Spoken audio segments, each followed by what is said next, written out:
कुणबी प्रमाणपत्राची व्हॅलिडिटी होऊन द्या ना.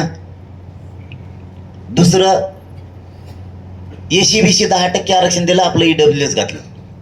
अख्ख्या पोरांचा वाटोळा झाला आपल्या मराठ्याचा. त्यांनी जे पोरं ईडब्ल्यूएस मधून जे पोरांनी अर्ज भरले होते ते रद्द केले, म्हणजे तिकडून पोरांचं वाटोळं केलं. त्यांनी कुणबीचा ऑप्शन सुद्धा नाही ठेवला 6 महिने व्हॅलिडिटीचा. त्यांनी एसी बीसीचा नाही ठेवला आणि ईडब्ल्यूएसचा बी नाही ठेवला.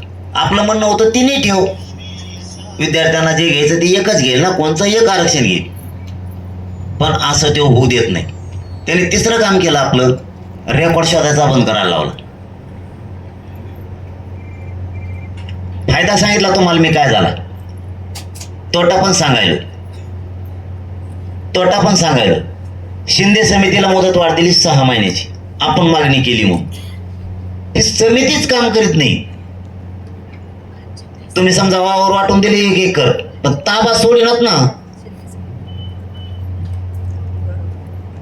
इतकी भयान परिस्थिती ह्या देवेंद्र फडणवीसने केली.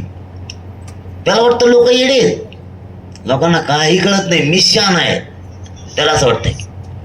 तू जर बोलायला लागला ना म्हणा बांधावरच्या आमच्या एखाद्या मराठ्यास येऊन बोल, तुला एक शब्द बोलून देणार नाही. तू येतो एकदम हे बघ ते कसं बोलतो.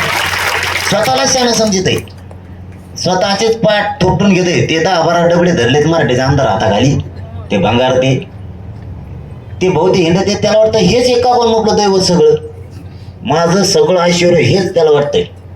ते सगळे मागच्या दारातून आलेले, मैदानात निवडून आलेले मराठ्यामुळेच आलेले, आणि त्याला तेच ऐश्वर्य वाटतंय. त्याने तोटा केला. शिंदे समिती काम करेना. 1 महिना झाला मुदत वाढ दिली शिंदे समितीला. शिंदे समिती रेकॉर्ड तपासित नाही.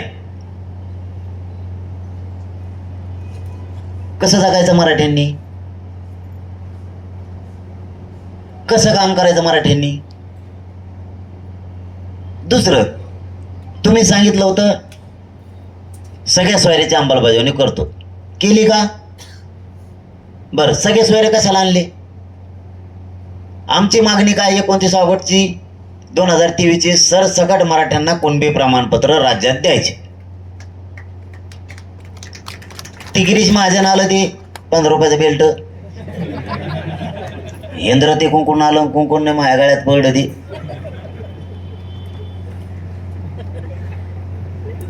ते असले कसले भंगाडे सोडून देतात बिगर चापलावले माझ्याकडं.